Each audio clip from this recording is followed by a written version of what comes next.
نحمده ونصلي على رسوله الكريم اما بعد فقد قال الله تبارك وتعالى كما ورد في سورة الطلاق اعوذ بالله من الشيطان الرجيم بسم الله الرحمن الرحيم يا ايها النبي اذا طلقتم النساء فطلقوهن لعدتهن واحصوا العدة واتقوا الله ربكم لا تخرجوهن من بيوتهن ولا يخرجن الا ان ياتين بفاحشة مبينة وتلك حدود الله ومن يتعد حدود الله فقد ظلم نفسه لا تدري لعل الله يحدث بعد ذلك امرا صدق الله العظيم۔ میں نے کسی موقع پر یہ عرض کیا تھا کہ قرآن مجید میں یہ مکی اور مدنی صورتوں کا جو مزاج ہے، اس میں جو ایک فرق ہے، اس کی تاثیرات میں جو فرق ہے، واقعہ یہ ہے کہ وہ اس دورہ قرآن ہی میں سمجھ میں آتی ہے، ورنہ آدمی جب پڑھتا ہے تھوڑا تھوڑا کرتا ہوا پڑھتا ہے تو وہ ساری چیزیں اس تیزی کے ساتھ، اس سیکوینس کے ساتھ سامنے نہیں آتی۔ بہرحال مکی قرآن کی اپنی ایک شان ہے، مدنی صورتوں کا اپنا ایک رنگ ہے۔ اس کو میں نے تعبیر کیا تھا کہ دو جنتیں ہیں قرآن میں، جنتان، ایک مکی جنت ہے، ایک مدنی جنت ہے، تو ہم مدنی جنت کی سیر کر رہے ہیں۔ 8 سورتیں ہم پڑھ چکے ہیں، اب جو آخری 2 سورتیں رہ گئی ہیں اس گلدستے کی، یہ دونوں نہایت حسین جوڑے کی شکل میں ہیں۔ یہاں جو علامت ہے جوڑا ہونے کی، وہ پہلی تو ایک ہے ظاہری، دونوں صورتیں شروع ہوں گی، سورہ طلاق بھی، سورہ تحریم بھی، یا ایھا النبی، یا ایھا النبی۔ دوسری یہ کہ دونوں کا موضوع جو ہے وہ اسلام کا معاشرتی نظام ہے۔ اسلام کا معاشرتی نظام اور خاص طور پر آئلی نظام، آپ کو معلوم ہے اس کی اتنی اہمیت ہے کہ سورہ بقرہ سے بات شروع ہوئی، 4 رکوع وہاں پر مفصل انہی موضوعات پر آئے، پھر سورہ نساء میں مفصل بحثیں آئیں، پھر یہ کہ سورہ نور میں، سورہ احزاب میں، پھر مجادلہ میں ہم نے دیکھا کہ ایک مسئلہ آ گیا زہار کا، اور اب یہاں پر 2 سورتیں مکمل آ رہی ہیں اس 10 سورتوں کے مجموعے میں بھی۔ تو اس سے اندازہ ہونا چاہیے کہ اس آئلی قوانین کا اور معاشرتی جو ویلیوز ہیں اسلام کی، ان کی کتنی اہمیت ہے اللہ تعالیٰ کے نزدیک۔ ان میں جو 2 جوڑے کے جو یہ 2 فرد ہیں، تو گھریلو زندگی میں 2 امکانی صورتیں پیدا ہوتی ہیں۔ ایک تو معتدل تو یہ ہے کہ جو اللہ کے حقوق ہیں ان کو فائق رکھا جائے، اس کے نیچے جو اللہ نے حق شوہر پر بیوی کا رکھا ہے وہ بیوی ادا کرے، جو بیوی پر شوہر کا فرض ہے وہ شوہر بھی ادا کرے۔ تو یہ فرائض اور حقوق کا ایک توازن ہے جو اللہ تعالیٰ نے قائم کیا ہے۔ اگر یہ توازن خوبصورتی سے چل رہا ہے، حدود اللہ جو ہیں وہ ٹوٹ نہیں رہی ہیں، کہیں اس میں کوئی رخنا پیدا نہیں ہو رہا ہے، شوہر بھی بیوی بھی اپنے فرائض دینی کو ادا کرنے میں لگے ہوئے ہیں، چاہے ان میں ہائر لیول پر جا کر تھوڑا سا فرق ہو جاتا ہے، جو عام زندگی ہے اس میں کوئی فرق نہیں ہے، نماز عورت کو بھی پڑھنی ہے، مرد کو بھی پڑھنی ہے، زکوٰۃ مرد کو بھی دینی ہے، عورت کو بھی دینی ہے، روزہ عورت کو بھی رکھنا ہے، مرد کو بھی رکھنا ہے، حج جو ہے وہ فرض ہے۔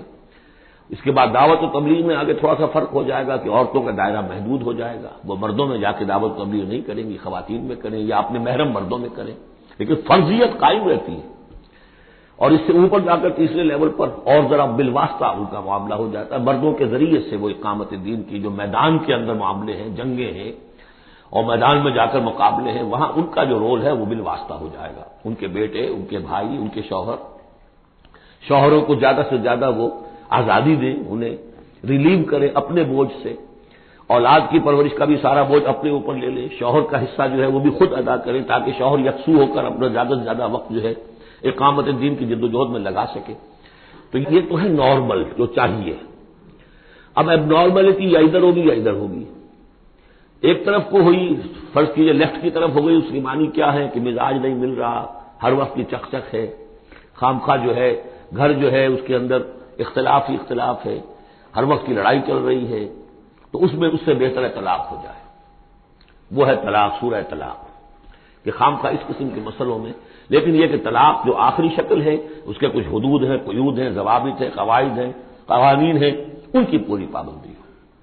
جیسا کہ سورہ نساء میں ہم دیکھ چکے ہیں کہ اگر وہ علیحدہ ہو جائیں تو اللہ دونوں کو غنی کر دے گا، اس کو بھی اور اس کو بھی، اس کے لیے بھی کوئی بہتر، شوہر کے لیے بہتر کوئی بیوی عطا کر دے گا اور اس بیوی کو کوئی شوہر بہتر عطا کر دے گا۔ ایک دوسری انتہا یہ ہوتی ہے کہ شوہر اپنی بیویوں کی اتنی دلجوئی کرے، اتنی ان کی جو ہے پیمپرنگ جس کو کہتے ہیں کرے کہ اس میں حدود اللہ بھی ختم ہو جائے، شریعت کے تقاضے بھی ختم ہو جائیں، شریعت کے احکام بھی کہیں جو ہے پامال ہو جائیں، سب سے بڑھ کر یہ کہ جو اپنے فرائض ہیں دعوت و اقامت دین کی جدوجہد کو ان کو وہ ادا نہ کر سکے، تو اہل و عیال کا اتنا لحاظ، یہ غلط ہے۔ تو دو انتہاؤں کو یہاں پر لیا گیا ہے۔ پہلی انتہا میں بھی بات کی گئی حضور سے، دوسری میں بھی، اگرچہ پہلے کا سوال حضور کے لیے ہے ہی نہیں، حضور نے نہ کوئی طلاق دی نہ آپ کو طلاق دینے کی اجازت تھی، اس لیے کہ آپ کی ازواج مطہرات جو ہیں وہ تو امت کے لیے ماؤں کی حیثیت سے ہیں، اور سورہ احزاب میں ہم پڑھ چکے ہیں کہ وہ کسی اور سے بعد میں نکاح نہیں کر سکتی تھی، تو طلاق دینے کا سوال نہیں، اسی لیے آپ کو 4 کی وہ حد ہے، لمٹ ہے، اس سے بھی آگے بڑھ کر مزید نکاح کرنے کی اجازت دی گئی تھی۔ بہرحال یہ رب دیکھ لیجئے گا۔ اب آ کے ہم چلتے ہیں وقت کی کمی کے پیش نظر، زیادہ تمہید میں وقت نہیں لینا چاہتا۔ ان صورتوں پر میرے بڑے مفصل دروس موجود ہیں، وہ آپ دیکھ سکتے ہیں۔ یا ایھا النبی اذا طلقتم النساء فطلقوهن لعدتهن، اے نبی جب آپ لوگ نکاح اور اپنی عورتوں کو طلاق دیں، اب دیکھیے یا ایھا النبی واحد، طلقتم النساء فوراً جمع کا صیغہ، اس لیے کہ حضور سے بھی متعلق ہی نہیں ہے۔ حضور کو تو مسلمانوں کے نمائندے کی حیثیت سے اور معلم کی حیثیت سے اور ہادی کی حیثیت سے خطاب کیا گیا، اصل میں مسلمانوں سے ہے کہ جب تم طلاق دو اپنی بیویوں کو فطلقوهن لعدتهن، تو ان کی عدت کے حساب سے طلاق دو۔ عدت جو ہے وہ ایک تو یہ کہ طہر میں طلاق دی جائے، حیض کی حالت میں نہ ہو، اور پھر یہ ہے کہ اگر دینی ہی ہے تو پھر اس کے بعد بھی جو طلاق دی جائے وہ بھی پھر طہر کی حالت میں دی جائے۔ اس طریقے سے جو بھی قوانین ہیں، وہ احصل العدہ، عدت کا پورا لحاظ رکھو۔ وہ عدت اس طریقے سے بھی ہے کہ مطلقہ جو ہے جو عدت اس کی ہوگی اس کے اندر وہ کوئی اور شادی نہیں کر سکتی، البتہ عدت پوری کرنے کے بعد وہ آزاد ہوگی۔ عدت اس اعتبار سے بھی ہے کہ اگر طلاق رجعی ہے تو وہ اسی عدت کے اندر شوہر واپس اپنی بیوی کو لوٹا سکتا ہے، اور اگر وہ 1 یا 2 طلاقیں تھی، طلاق بائن ہو گئی ہے، ان کے درمیان سیپریشن ہو چکی ہے، تب بھی وہ بغیر کسی اور حلالے وغیرہ جس کو ہمارے ہاں کہتے ہیں کہ عورت کے لیے ضروری نہیں ہے کہ وہ کسی اور سے نکاح کرے پھر وہ طلاق دے تو سابق شوہر سے اس کا نکاح ہو، بلکہ یہ کہ وہ دوبارہ نکاح کر سکتے ہیں اگر صرف 2 طلاقوں کے بعد عدت ختم ہوئی تھی۔ تو یہ تمام قواعد و ضوابط ہیں۔ واتقوا اللہ ربکم، اور اللہ کا تقوی اختیار کرو جو تمہارا رب ہے۔ لا تخرجوہن من بیوتہن، انہیں مت نکال باہر کرو ان کے گھروں سے کہ بس غصے میں آئے ہوئے ابھی طلاق بھی نکل جاؤ میرے گھر سے، یہ نہیں، یہ قطعی غلط بات ہے۔ اس کی عدت ہے اور اس عدت کے اندر وہ تمہارے ہاں رہ سکتی ہے، تمہیں رکھنا ہے اسے اپنے ہاں۔ ولا یخرجن، وہ خود بھی نہ نکلے، الا ان یاتین بفاحشۃ مبینہ، البتہ اگر کوئی کھلی بے حیائی کی بات ہوئی ہے، کوئی بدکاری کی ہے عورت نے، وہ معاملہ اور ہو سکتا ہے کہ اس میں کوئی سختی کی جائے، عام حالات میں نہیں۔ وتلک حدود اللہ ہے، یہ اللہ کے حدود ہیں۔ ومن یتعدی حدود اللہ ہے، اور جو اللہ کی حدود سے تجاوز کرے گا فقد ظلم نفسہ، تو اس نے تو اپنے اوپر بڑا ظلم کیا۔ لا تدری لعل اللہ یحدث بعد ذلک امرا، تمہیں نہیں معلوم کہ شاید اس کے بعد اللہ تعالیٰ کوئی نئی صورت پیدا کر دے۔ غصے میں آ کے ایک طلاق دی، بیوی ابھی عدت کے اندر گھر ہی میں ہے، ہو سکتا ہے کہ وہ غصہ ختم ہو جائے، اسی میں ایک ہی طلاق دی تھی رجوع کر لیا جائے، اللہ تعالیٰ کیا پتہ ہے، اور کوئی حالات ایسے پیدا ہو جائے، نئی صورت پیدا ہو جائے کہ اس سے آگے بات بگڑے ہی نہ۔ فَإِذَا بَلَغْنَ أَجَلَهُنَّ، البتہ جب عدت پوری ہو گئی ان کے جو میعاد ہے، فام سے اب تمہیں فیصلہ کرنا ہوگا، فَأَمْسِكُوهُنَّ بِمَعْرُوفٍ أَوْ فَارِقُوهُنَّ بِمَعْرُوفٍ، یا تو اب طے کر لو کہ اگر رجوع کرنا ہے تو بس اپنے گھر میں روکو لیکن بھلے طریقے سے، یہ نہیں کہ انہیں ستانے کے لیے روک لیا جائے، اور فارقوہن، یا پھر ان کو چھوڑ دو، ان سے علیحدگی اختیار کر دو، وہ بھی بالمعروف، بمعروف دستور کے مطابق بھلے طریقے سے۔ وَأَشْهِدُوا ذَوَيْ عَدْلٍ مِّنكُمْ، اور اس رجعت اگر تم رجوع کر رہے ہو تو 2 اپنے گواہوں، 2 اپنوں میں سے جو معتبر لوگ ہوں جن پر اعتماد کیا جا سکتا ہے انہیں گواہ بنا لو کہ میں نے طلاق دی تھی، اب میں اس کو رجوع کر رہا ہوں، تو یہ 2 گواہ اس کے ہیں۔ وَأَقِیمُوا الشَّهَادَةَ لِلَّهِ، اور یہ گواہی قائم کرو اللہ کے لیے۔ ذالکم یوعظ بہ، یہ ہے جو جس کی نصیحت کی جا رہی ہے، من کان یؤمن باللہ والیوم الآخر، اس شخص کو کہ جو ایمان رکھتا ہو اللہ پر اور یوم آخر پر۔ جیسے ہم نے 2 جگہ دیکھا کہ حضور کا اسوہ حسنہ ہے، لیکن کس کے لیے؟ اپنی جگہ تو وہ اسوہ حسنہ کاملہ ہے، لیکن اس سے استفادہ کون کرے گا؟ من کان یرجو اللہ والیوم الآخر وذکر اللہ کثیرا۔ حضرت ابراہیم اور ان کے ساتھیوں کی زندگی میں بھی اسوہ ہے، کس کے لیے؟ من کان یرجو اللہ والیوم الآخر۔ اسی طرح یہاں فرمایا ذالک یوعظ بہ، یہ وعظ اور نصیحت تو کی جا رہی ہے، لیکن کس کے لیے؟ من کان یؤمن باللہ والیوم الآخر، جو ایمان رکھتا ہو اللہ پر اور یوم آخر پر۔ اب اس کے بعد اس سورہ مبارکہ میں یہ بڑا عجیب مقام ہے اس اعتبار سے قرآن کا. عجیب کے معنی کیا ہے؟ دل لبھانے والا، حسین. یہاں اللہ کے تقوی کا جو مقام اور مرتبہ واضح کیا جا رہا ہے اللہ کی نگاہ میں، اگر واقعتاً حقیقی تقوی ہے، صحیح تقوی ہے، قلب کا تقوی ہے، جیسے کہ حضور فرماتے تھے اپنے دست مبارک سے 3 مرتبہ آپ نے اشارہ کیا اپنے سیرہ مبارک کی طرف. التقوی ہا ہونا، التقوی ہا ہونا، التقوی ہا. تقوی یہاں ہوتا ہے. دل میں تقوی ہے تو تقوی ہے. باقی لباس اور وضاقت یہ ساری متقیوں کسی بنا لی اور اندر کا معاملہ نہیں ہے تو یہ بہروپ ہے، یہ تقوی نہیں ہے. لیکن حقیقی تقوی ہو تو پھر اس کا کیا مقام ہے؟ اب دیکھیے پہلی بات آ رہی ہے وَمَن يَتَّقِ اللَّهَ يَجْعَل لَّهُ مَخْرَجًا. جو شخص اللہ کا تقوی اختیار کرے گا اللہ اس کے لیے راستہ پیدا کر دے گا. جہاں بالکل نظر نہیں آئے گا کہ کوئی راستہ، اللہ راستہ پیدا کر دے گا. بالکل نظر نہیں آ رہا تھا موسیٰ کے ساتھیوں کو کہ اب کیسے بچیں گے، پیچھے لشکر آگے آگے سمندر ہے، اللہ نے راستہ پیدا کیا. خود حضرت ابو بکر کا جو حال ہو گیا تھا کہ حضور اگر انہوں نے ذرا بھی دیکھ لیا نیچے اپنے قدموں کی طرف بھی نگاہ ڈالی تو ہم نظر آ جائیں گے. آپ نے فرمایا لا تحزن ان اللہ معنا، راستہ نکالتا اللہ. پھر حضور گئے طائف، لیکن وہاں سے خالی ہاتھ آئے. مدینے میں اللہ نے خود ہی کھڑکی کھول دی، 6 آدمی ایمان لے آئے. آپ گئے ہی نہیں اور وہاں انقلاب بھی آ گیا. عجیب. اس اعتبار سے اللہ مخرج پیدا کرتا ہے.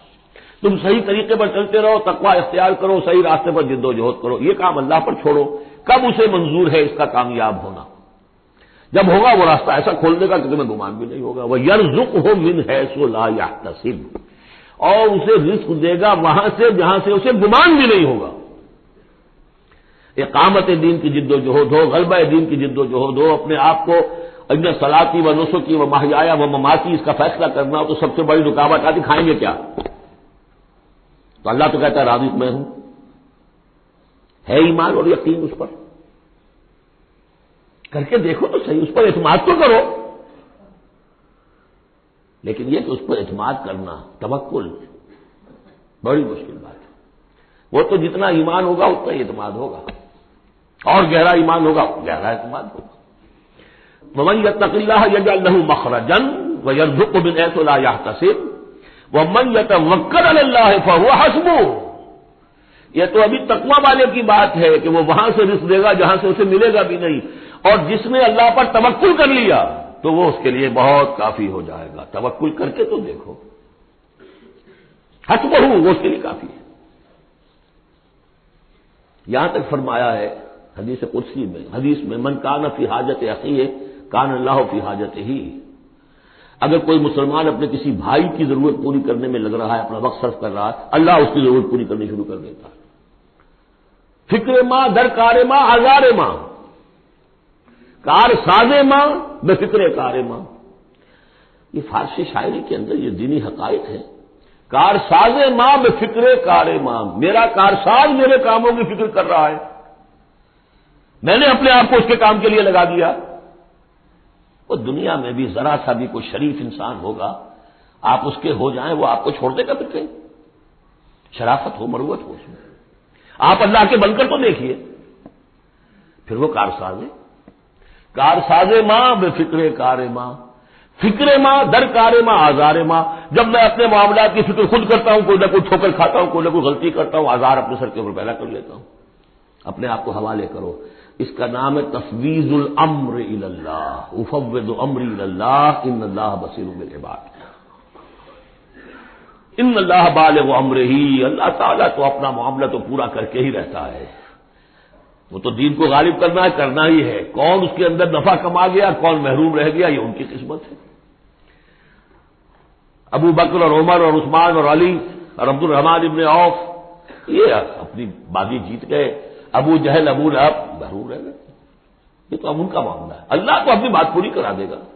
اور اس دنیا کے ختم ہونے سے پہلے پورے عرضی پر اللہ کا دین غالب ہوگا. یہ ہونا ہے.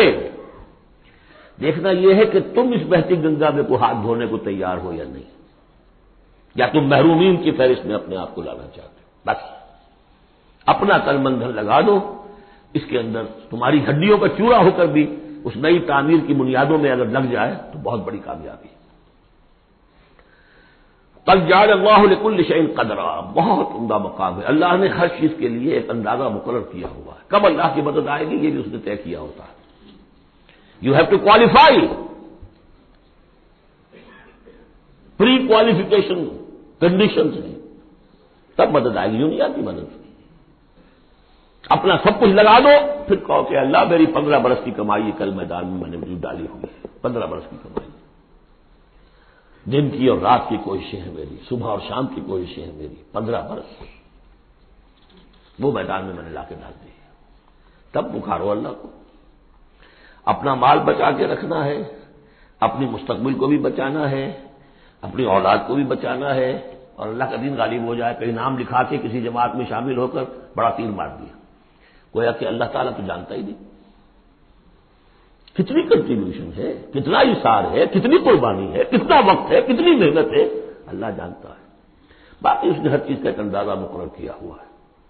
اب اس کے بعد پھر آ رہا ہے وہی طلاق کا معاملہ، واللائی یئسن من المحیض من نسائکم، اور تمہارے ہاں کی وہ خواتین کے جن کا حیض کا سلسلہ بند ہو چکا ہو، مایوس ہو چکی ہو حیض سے، ان ارتبتم فعدتہن ثلاثۃ اشہر، اگر اس میں کوئی شک بھی ہو تو پھر 3 مہینے عدت ہو جائیں گے. اب حیض تو آ نہیں رہا کہ 3 طہور اور 3 حیض کا کوئی حساب کیا جائے.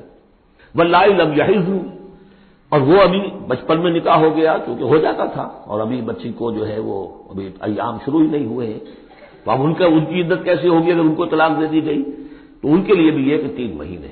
وَأُولَاتُ الْأَحْمَالِ أَجَلُهُنَّ أَن يَضَعْنَ حَمْلَهُنَّ، اور جو حاملہ ہوں ان کی پھر عدت یہ ہے کہ وہ وضع حمل ہو جائے، بچے کی پیدائش ہو جائے، اس کے بعد وہ ان کی جو ہے عدت ختم ہوگی. یہ بھی ہو سکتا ہے کہ پورے 8 مہینے لگ جائیں، 9 مہینے لگ جائیں، 4 مہینے ہو، 6 ہو، واللہ اعلم. وَمَن يَتَّقِ اللَّهَ، پھر دیکھیے تقویٰ، وَمَن يَتَّقِ اللَّهَ يَجْعَل لَّهُ مِنْ أَمْرِهِ يُسْرًا، جو اللہ کا تقویٰ اختیار کرتا ہے اللہ اس کے کاموں میں آسانی پیدا کر دیتا ہے. فَسَنُيَسِّرُهُ لِلْيُسْرَىٰ، ذَلِكَ أَمْرُ اللَّهِ أَنزَلَهُ إِلَيْكُمْ، یہ اللہ کا حکم ہے جو اس نے نازل کر دیا ہے تمہاری طرف. اللہ یہ ذمہ داری لے رہا ہے اپنے اوپر. وَمَن يَتَّقِ اللَّهَ يُكَفِّرْ عَنْهُ سَيِّئَاتِهِ، اور جو اللہ کا تقویٰ اختیار کرے گا اللہ تعالیٰ اس کی برائیوں کو، اب یہ آخرت کا معاملہ ہو رہا ہے، اس کی برائیوں کو، اس کے گناہوں کو اس کے نامہ اعمال سے دھو دے گا. وَيُعْظِمْ لَهُ أَجْرًا، اور اس کے لیے بہت بڑا اجر اور ثواب ہے جو عطا کرے گا. اسکنوہن من حیث سکنتم من وجدکم، اب کسی عورت کو طلاق دی ہے، ایک طلاق دی ہے، عدت میں رکھنا ہے گھر میں، وہ پہلے آ چکا ہے، لیکن گھر میں ایسا نہ ہو کہ کہیں کسی ملازمہ کی کوٹڑی میں ڈال دو اس کو. اسکنوہن من حیث سکنتم، وہی رکھو جہاں تم رہتے ہو، من وجدکم، جو بھی تمہاری جو مقدور ہے اس کے مطابق، اسی اسٹیٹس کے ساتھ. ولا تضاروہن لتضیقوا علیہن، اور انہیں کوئی تکلیف نہ پہنچاؤ کہ ان پر تنگی کر دو کہ وہ خود ہی جلدی سے روانہ ہو جائیں، گھر چھوڑ کے نکلنے پہ مجبور ہو جائیں. وَإِن كُنَّ أُولَاتِ حَمْلٍ، اور اگر وہ حاملہ ہوں، فَأَنفِقُوا عَلَيْهِنَّ، تو اب ان کے اوپر خرچ کرو، ان کا دان نفقہ وہ تمہارے ذمے ہے. حَتَّىٰ يَضَعْنَ حَمْلَهُنَّ، یہاں تک کہ پھر وہ وضع حمل سے فارغ ہو جائیں. فَإِنْ أَرْضَعْنَ لَكُمْ، پھر اگر وہ تمہارے لیے، تمہارے بچہ تو تمہارا ہے، اس کو اگر دودھ پلاتی ہیں، فَآتُوهُنَّ أُجُورَهُنَّ، تو انہیں ان کا اجر اور ان کا بدلہ عطا کرو. وَاعْتَمِرُوا بَيْنَكُم بِمَعْرُوف، اور آپس میں مشورہ کر لیا کرو بڑے بھلے طریقے سے. اگر طلاق بھی ہو گئی کوئی بات نہیں، انسان تو ہے نا، انسانی سطح پر، اب شوہر بیوی نہیں رہے لیکن انسان تو ہے، انسانی سطح کے اوپر بات کر لی جائے. وَاعْتَمِرُوا بَيْنَكُم بِمَعْرُوفٍ وَإِن تَعَاثَرْتُمْ، اور اگر کہیں ایسی زدہ ہو جائے کہ بیوی کہ میں تو دودھ نہیں پلاتی یا کوئی اور مسئلہ ہو، فَسَتُرْضِعُ لَهُ أُخْرَىٰ، تو پھر کوئی اور عورت جو ہے اس کو دودھ پلائے. لِيُنْفِقْ ذُو سَعَةٍ مِّن سَعَتِهِ، اب اس تمام معاملے میں جو بھی شوہر ہے وہ خرچ کرے، جو وسعت والا ہے وہ اپنی وسعت کے مطابق خرچ کرے، جو اس کا بھی سطح اللہ نے اسے دی ہے اس کے مطابق. وَمَنْ قُدِرَ عَلَيْهِ، اور جس کے اوپر اللہ تعالیٰ نے رزق کی کوئی تنگی رکھی ہے، ناپ تول کر دے رہا ہے، کوئی فراوانی نہیں ہے، فَلْيُنْفِقْ مِمَّا آتَاهُ اللَّهُ، تو وہ خرچ کرے اس میں سے جو اللہ نے اس کو دیا ہے. لَا يُكَلِّفُ اللَّهُ نَفْسًا إِلَّا مَا آتَاهَا، اللہ تعالیٰ کسی جان کو ذمہ دار نہیں بنائے گا مگر اسی حد تک جو کچھ کے اس نے اسے دے رکھا ہے. کچھ شادگی دی ہے تو اپنی اس بیوی جو ہے مطلقہ اس کے اوپر تم رکھو، کچھ شادگی رکھو، تنگی ہے تو ٹھیک ہے اس حساب سے دو، اللہ تو جانتا ہے. سَيَجْعَلُ اللَّهُ بَعْدَ عُسْرٍ يُسْرًا، یقیناً اللہ تعالیٰ جو ہے اس کے لیے سختی کے بعد آسانی بھی پیدا کر دے گا. وَكَأَيٍّ مِّن قَرْيَةٍ أَتَتْ عَنْ أَمْرِ رَبِّهَا، اور کتنی ہی بستیاں ایسی ہیں جنہوں نے اپنے رب کے حکم سے سرکشی کی، وَرُسُلِهِ، اور اپنے رسولوں سے سرتابی کی، ان کا کفر کیا. فحاسبناها حسابا شدیدا وعذبناها عذابا نکرا، تو ہم نے پھر ان سے محاسبہ کیا، ان کا بہت شدید محاسبہ، اور ہم نے ان پر آفت ڈالی اور عذاب بھیجا ان پر بہت بڑا عذاب۔ فذاقت وبال امرها، پھر ان بستیوں نے اپنے معاملے کی پوری سزا جو ہے بھگت لی۔ وکان عاقبت امرها خسرا، اور یقیناً جو ابھی عاقبت والا معاملہ آنے والا ہے، ان کے معاملے کا جو ابھی عاقبت ہے وہ تو پھر بڑے ہی ٹوٹے والا معاملہ ہے۔ اعد اللہ لهم عذابا شدیدا، اللہ تعالیٰ نے ان کے لیے بڑے شدید عذاب کو تیار کیا ہوا۔ فاتقوا اللہ یا اولی الالباب، تو اے ہوش مندو اللہ کا تقوی اختیار کرو، وہی تقوی جس کے اوپر چار مختلف طور سے بات ہو چکی ہے۔ الذین آمنوا، اے وہ ہوش مندو جو ایمان بھی لے آئے ہو، اللہ کا تقوی اختیار کرو۔ قد انزل اللہ الیکم ذکرا، اللہ نے تمہاری طرف ذکر نازل کر دیا ہے۔ یہ آیت بڑی اہم ہے، ذکر کی آگے وضاحت آ رہی۔ ذکر سے مراد کیا ہے؟ رسولا یتلو علیکم آیات اللہ مبینات لیخرج الذین آمنوا وعملوا الصالحات من الظلمات الی النور، رسول کہ جو پڑھ رہا ہے آیات اللہ کی تم پر، تمہیں سنا رہا ہے، اور وہ آیات بینات ہیں، تاکہ نکالے وہ تمہیں ان لوگوں کو جو ایمان لائے اور جنہوں نے نیک عمل کیے اندھیروں سے نور کی طرف۔ تو ذکرا، قد انزلنا الیکم ذکرا، اور ذکرا کی وضاحت رسولا یتلو علیکم آیات اللہ مبینات، یہی بات پھر آگے جا کے سورہ بینہ میں آئے گی، ابھی صرف نوٹ کر لیجئے، پھر جا کر بات پوری واضح وہاں ہوگی۔ ومن یؤمن باللہ ویعمل صالحا یدخلہ جنات تجری من تحتہا الانہار خالدین فیہا ابدا، اور جو کوئی اللہ پر ایمان رکھتا ہے اور نیک عمل کرتا ہے، اور نیک عمل سے مراد ایمان کے جملہ تقاضے ہیں۔ اب نیک عمل جب مکے میں جب تک تھے حضور، نیک عمل کیا تھا؟ ابھی شراب بھی حرام نہیں ہے، جوا بھی حرام نہیں ہے، سود بھی حرام نہیں ہے، پہلے 10 برس نماز پنج گانا بھی نہیں ہے۔ اس وقت نیک عمل کا کیا مطلب ہے؟ اللہ پر ایمان اور اس کی دعوت، اور تکلیف آئے تو استقامت اور جھیلنا۔ نماز آئی تھی، رات کو کھڑے رہا کرو اللہ کے سامنے، اس وقت کا نیک عمل یہ تھا۔ اب جیسے جیسے آیا مدینے میں آ گئے، اب جہاد ہے، قتال ہے، انفاق ہے، مال خرچ کرو، اب روزہ بھی فرض کیا گیا، اب نماز پر گانا بھی جو ہے 2 سال پہلے ہو چکی ہے، اب تمہارے اوپر زکوٰۃ بھی ایک نصاب کے حساب سے آ گئی ہے، عشر بھی آ گیا ہے، اب یہ ہے۔ تو جس وقت دین کا جو تقاضا ہے وہ پورا کرنا، جملہ تقاضے وہ عمل صالح ہے۔ ہمارا تصور یہ ہوتا ہے جہاں قرآن میں عمل صالح آیا، نماز، روزہ، ذکر، یہ اذکار، یہ ہمارے ذہن میں آتا ہے، ہم اس کو پڑھتے ہیں اپنے ذہن میں صرف ان چیزوں کے حوالے سے، جبکہ عمل، جدوجہد، محنت، وہ ہر جگہ جو حکم ہے اس وقت کا حکم ہے۔ ومن یؤمن باللہ ویعمل صالحا یدخلہ جنات تجری من تحتہا الانہار خالدین فیہا ابدا، وہ داخل کرے گا ان باغات میں جن کے نیچے ندیاں بہتی ہوں گی، اور اس میں وہ رہیں گے ہمیشہ ہمیش ابدا۔ قد احسن اللہ لہ رزقا، اللہ تعالیٰ نے اس کے لیے بڑا عمدہ رزق فراہم کیا ہے۔ اب ایک آیت آ رہی ہے جو آیات متشابہات میں سے ہے، تاحال اللہ الذی خلق 7 سماوات، ویسے تو یہ کہ 7 آسمانوں کا معاملہ بھی میں بار بار عرض کرتا رہا ہوں کہ ابھی آیات متشابہات میں شمار ہوگا۔ وَمِنَ الْأَرْضِ مِثْلَهُنَّ، اللہ تعالیٰ نے 7 آسمان بنائے ہیں اور زمین میں سے بھی اتنی ہی، ویسی ہی، گویا کہ زمینیں بھی کوئی 7 زمینیں ہیں۔ اب اس پر یہ ہے کہ مختلف مفسرین نے اپنے اپنے اندازے، زمین کے 7 طبقات ہیں یا کچھ اور، لیکن بہرحال ابھی ہم نہیں سمجھ سکیں گے، کوئی 7 زمینیں بھی ہیں، کسی وقت آ کر یہ حقیقت منکشف ہو جائے گی۔ یتنزل الامر بینہن، اور یہ آسمان اور زمین کے درمیان اللہ کا امر نازل ہوتا ہے، جیسے کہ ہم پڑھا ہے سورہ سجدہ میں، یدبر الامر من السماء الى الارض ثم یعرج الیہ فی یوم کان مقدارہ 1000 سنۃ مما تعدون، یہ 1000 سال کی اللہ تعالیٰ کی ایک پلاننگ ہوتی ہے، آسمان سے زمین کی طرف اس کا فیصلہ جو ہے وہ آتا ہے، فرشتے لے کر آتے ہیں، تنفیذ ہوتی ہے، اور پھر یہ کہ وہ امر جو ہے اٹھا لیا جاتا ہے۔ اب اگلے 1000 سال کا دوسرا امر ہے جو اللہ کی طرف سے اگلے دن کا لیے طے ہو چکا ہے۔